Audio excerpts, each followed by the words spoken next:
পুড়িয়ে দাও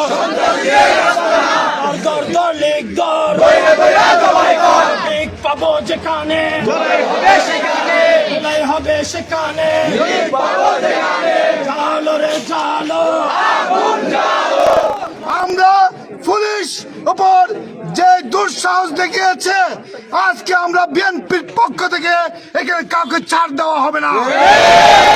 আপনারা জানেন আজকে বাংলাদেশের নিষিদ্ধ সংগঠন আওয়ামী ছাত্রলীগের সন্ত্রাসীরা আজকে ওই সাবেক দুর্নীতিবাজ এমপি লতিফ এবং কিশোর গ্যাংয়ের লিডারদের নামে দাকিরিস নিয়ে আজকে এই এলাকায় সন্ত্রাসী কায়দায় একটা মিছিল বের করেছে।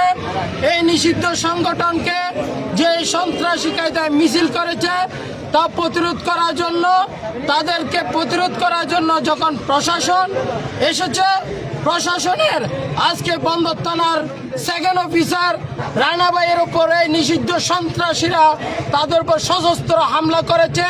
বন্দর থানার সেকেন্ড অফিসার রানা সাহেব বর্তমানে মেডিকেলে ভর্তি আছে, তার জীবন সংকটাপন্ন। আজকে এলাকার সকল স্তরের এই গভীর রাতে এই সন্ত্রাসীদেরকে প্রতিহত করার জন্য রাজপথে নেমেছে। এই সন্ত্রাসীদেরকে, এই নিষিদ্ধ জঙ্গি সংগঠনকে প্রতিহত করে এলাকাবাসী যেখানে পাবে সেখানে গণদোলাই দিয়ে প্রশাসনের হাতে তুলে দেওয়া হবে। আমরা আগে থেকেই বলেছিলাম প্রশাসন এবং বর্তমান সরকারের কাছে আমাদের দাবি ছিল এই এলাকায় যারা কিশোর গ্যাং সৃষ্টি করে দীর্ঘ 15 বছর মানুষকে কষ্ট দিয়েছে, সেই কিশোর গ্যাংয়ের লিডার এবং কিশোর গ্যাংয়ের সন্ত্রাসীদেরকে গ্রেপ্তার করার জন্য, তাদেরকে গ্রেপ্তার না করার কারণে আওয়ামী লীগের বিভিন্ন দুর্নীতিবাজ এবং বিভিন্ন সন্ত্রাসী লিডারদেরকে আজকে গ্রেপ্তার না করার কারণে আজকে প্রশাসনের প্রতি তারা দুঃসাহস দেখিয়েছে। সাথী বন্ধুগণ, আজকে যখন এই নিষিদ্ধ সংগঠন মিছিল করেছে দেশীয় অস্ত্র নিয়ে, তাৎক্ষণিক থানার পুলিশ জানতে পেরে থানার সেকেন্ড অফিসার রানা ভাইয়ের নেতৃত্বে তারা ওই সন্ত্রাসীদেরকে গ্রেপ্তার করার জন্য যখন তারা সামনের দিকে অ্যাডভান্স হচ্ছিল, ঠিক সেই মুহূর্তে রানা ভাইকে তারা দেশীয় অস্ত্র দিয়ে জখম করে আজকে রানা ভাই চট্টগ্রাম মেডিকেল কলেজে ভর্তি আছে, মৃত্যুর সাথে সে পাঞ্জা লড়ছে।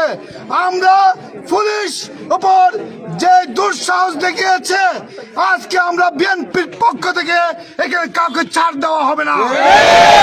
8 নম্বর ওয়ার্ডে অলিতে গলিতে আগামীকাল থেকে সন্ত্রাসীদেরকে গ্রেফতার করার জন্য আমরা সাধারণ মানুষকে সাথে নিয়ে তাদেরকে গ্রেফতার করার জন্য পুলিশ প্রশাসনের প্রতি জোর দাবি জানাচ্ছি। আমরা যুবলীগ জেলার শাকিলের নেতৃত্বে এই হত্যাকাণ্ড, এই জখম তারা চালিয়েছে পুলিশের উপরে।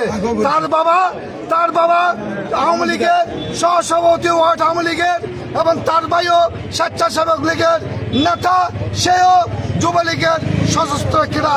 তার বিরুদ্ধে অনেক মামলা আছে, সে মাদকাসক্ত এবং তার বিরুদ্ধে অনেক অভিযোগ আছে থানায়। তাই আমরা জোর দাবি জানাচ্ছি সমস্ত সন্ত্রাসীদেরকে আইনের আওতায় আনার জন্য। এখানে এলাকায় এই শাকিল আরো অনেক নিরীহ মানুষের উপর অত্যাচার করেছে। আজকে যে ছাত্রদল, যুবদল, আমরা বিএনপি আজকে এইকে প্রশাসন নিয়ে আজকে আমরা খোঁজখবর নিয়ে পাই নাই। আমাদের একজন বন্দর থানার সেকেন্ড অফিসার, উনি গুরুতর আহত, উনি চট্টগ্রাম মেডিকেলে আছেন।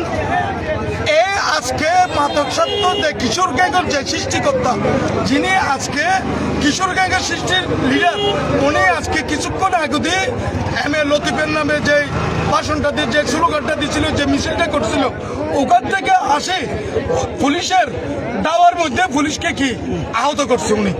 আজকে আমরা বিএনপির সবাই একসাথে একযোগে মিলে সবাই আজকে ওনাকে কি আমরা সাধারণ মানুষ সাধারণ পাবলিক এই এলাকার লোক সহ আমরা তাদেরকে খোঁজার জন্য প্রশাসন নিয়ে বেরিয়েছি পাইনি, কিন্তু আগামীকাল থেকে আমাদের সিস্টেম অলিয়ে গল্লিতে আমাদের ছাত্রদল যুবদল স্বেচ্ছাসেবক দল সবাই থাকবে, সবাই এদেরকে এই কিশোর গ্যাংয়ের লিডারদেরকে কি খুঁজে বের করা হবে। পুড়িয়ে দাও